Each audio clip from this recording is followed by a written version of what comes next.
السلام عليكم ورحمة الله تعالى وبركاته. مرحبا بكم في عالم أمور ولي الطبخ والأشياء اليدوية. مرحبا بكم معايا من جديد، فيديو جديد، وصفة جديدة إن شاء الله تنال الإعجاب ديالكم. الوصفة ديال اليوم هي مسمنات معسلين، كيجيو زوينين مقرمشين، غزالين للفطور تقدموهم، ساهلين اقتصاديين.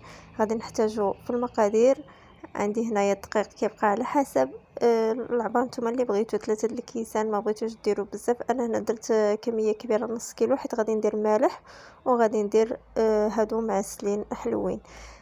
داكشي باش غادي صورت معكم فيديو واحد فيه 2 وصفات، وقسمت لكم فيديوهات باش ما يجيكمش الملل. يعني درت لكم فيديو ديال المملحات بوحدو، وفيديو ديال هاد الرغيفات معسلين بوحدو.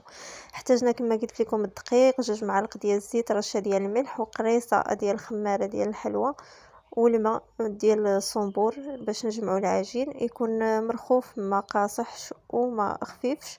غير كنجمعوا العجينه، ما كنعجنوش، كندهنوها بشويه ديال الزيت وكنغطيوها بسلوفان، وكنخليوها ترتاح على خاطرها واحد ثلث ساعه حتى نص ساعه. كل ما ارتاحت كل ما كتولي العجينه زوينه. هنا كما كتشوفوا العجينه طلقت راسها، عطات الطوع. هنا غادي ندير منها كويرات، غادي ندهن يدي بشويه ديال الزيت، وحتى لا بلونش فاش غادي نحط هذوك الكويرات غادي ندهنها بشويه ديال الزيت باش ما يلصقوش. هنا كما كتشوف غادي ندير الكويرات الحجم اللي بغيتو. انا كنت سبقت، يعني درت الكويرات شويه كبار، ومن بعد نقصت منهم باش درت كما قلت لكم درت لي شونسون بهاد الكويرات اللي درت دابا كبار، ومن بعد درت رغيفات المعسلين.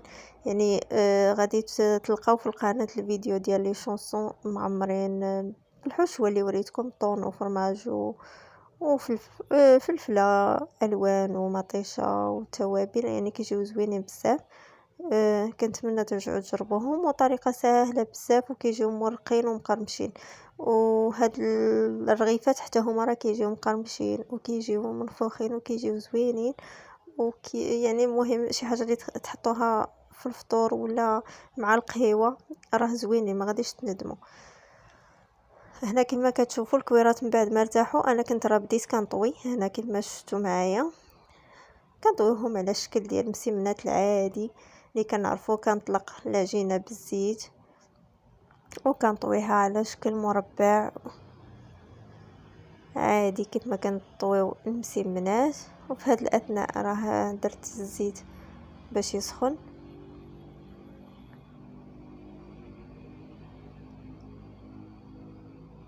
ومن بعد نرجع باش نبسط هذوك المسمنات غير شويه. غادي نضغط عليهم غير شويه، ماشي بزاف.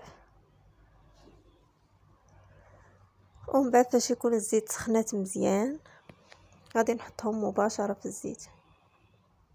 هنا غادي نطلقهم كاملين باش يعاونوني. انا كما كتشوفوا هنايا ما درتش كميه كبيره، يعني درت ما ناكلو، والعجينه اللي بقات درت بها لي شونسون.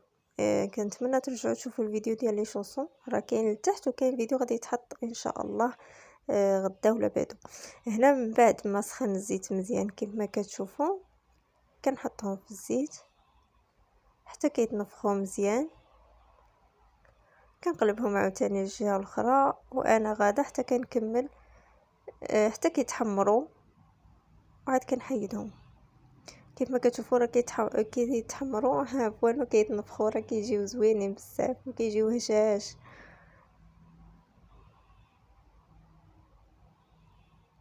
هنا كنحمروا من هاد الجهه، ومن بعد كنقلبهم من الجهه الاخرى، وليت حمرات غادي نحيدها ونحط بلاصتها واحده اخرى حتى نكمل الكميه اللي عندي كامله.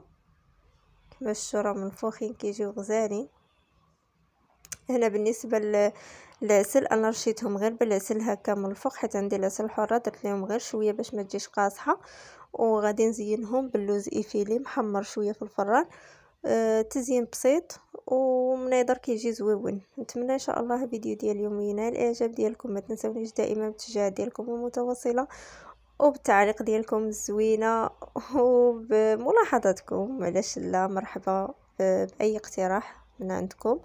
ما بقى لي غير نقول لكم واشركم مبروكه بصحه والسلامه وطول العمر ان شاء الله يا ربي، والرزق والتيسير. والسلام عليكم ورحمه الله تعالى وبركاته.